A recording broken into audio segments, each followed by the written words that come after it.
युधिष्ठिर कहने लगे, हे भगवान, ज्येष्ठ कृष्ण एकादशी का क्या नाम है तथा उसका महात्म क्या है, सो कृपा करके कहिए। भगवान श्री कृष्ण कहने लगे, हे राजन, यह एकादशी अचला तथा अपरा दो नामों से जानी जाती है। पुराणों के अनुसार ज्येष्ठ कृष्ण पक्ष की एकादशी अपरा एकादशी है, क्योंकि यह अपार धन देने वाली है। जो मनुष्य इस व्रत को करते हैं वे संसार में प्रसिद्ध हो जाते हैं।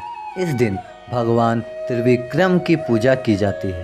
अपरा एकादशी के व्रत के प्रभाव से ब्रह्म हत्या, भूत योनि, दूसरों की निंदा आदि के सब पाप दूर हो जाते हैं। इस व्रत के करने से पर स्त्री गमन, झूठी गवाही देना, झूठ बोलना, झूठे शास्त्र पढ़ना या बनाना, झूठा ज्योतिष बनना तथा झूठा वैद्य बनना आदि सब पाप नष्ट हो जाते हैं। जो क्षत्रिय युद्ध से भाग जाए वे नरकगामी होते हैं, परंतु अपरा एकादशी का व्रत करने से वे भी स्वर्ग को प्राप्त होते हैं।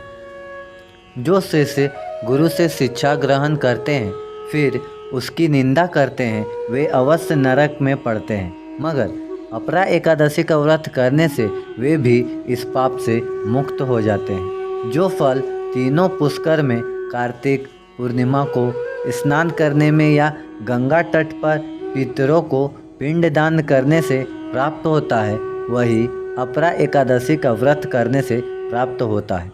मकर के सूर्य में प्रयागराज के स्नान से, शिवरात्रि का व्रत करने से, सिंह राशि में बृहस्पति के गोमती नदी के स्नान से, कुंभ के केदारनाथ के दर्शन या बद्रीनाथ के दर्शन, सूर्य ग्रहण में कुरुक्षेत्र के स्नान से, स्वर्ण दान करने से अथवा अर्ध प्रसूति गोदान से जो फल मिलता है वही फल अपरा एकादशी के व्रत से मिलता है। यह व्रत पाप रूपी वृक्ष को काटने के लिए कुल्हाड़ी है। पाप रूपी ईंधन को जलाने के लिए अग्नि, पाप रूपी अंधकार को मिटाने के लिए सूर्य के समान, मृगों को मारने के लिए सिंह के समान। अतः मनुष्य के पापों से डरते हुए इस व्रत को अवश्य करना चाहिए। अपरा एकादशी का व्रत तथा भगवान का पूजन करने से मनुष्य सब पापों से छूटकर विष्णु लोक को जाता है। इसकी प्रचलित कथा के अनुसार प्राचीन काल में महिध्वज नाम का एक धर्मराज राजा था। उसका छोटा भाई व्रजध्वज बड़ा ही क्रूर, अधर्मी तथा अन्यायी था। वह अपने बड़े भाई से द्वेष रखता था। उस पापी ने एक दिन रात्रि में अपने बड़े भाई की हत्या करके उसकी देह को एक जंगली पीपल के नीचे गाड़ दिया। इस अकाल मृत्यु से राजा प्रेतात्मा के रूप में उसी पीपल पर रहने लगा और अनेक उत्पात करने लगा। एक दिन अचानक धौम्य नामक ऋषि उधर से गुजरे। उन्होंने प्रेत को देखा और तपोबल से उसके अतीत को जान लिया। अपने तपोबल से प्रेत उत्पात का कारण समझा।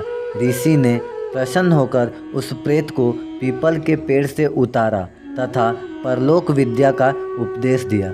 दयालु ऋषि ने राजा की प्रेत योनि से मुक्ति के लिए स्वयं ही अपरा एकादशी का व्रत किया और उसे अगति से छुड़ाने का उसका पुण्य प्रेत को अर्पित कर दिया। इस पुण्य के प्रभाव से राजा की प्रेत योनि से मुक्ति हो गई।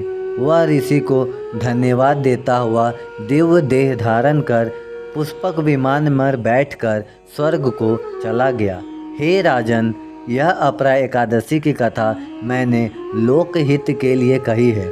इसे पढ़ने अथवा सुनने से मनुष्य सब पापों से छूट जाता है।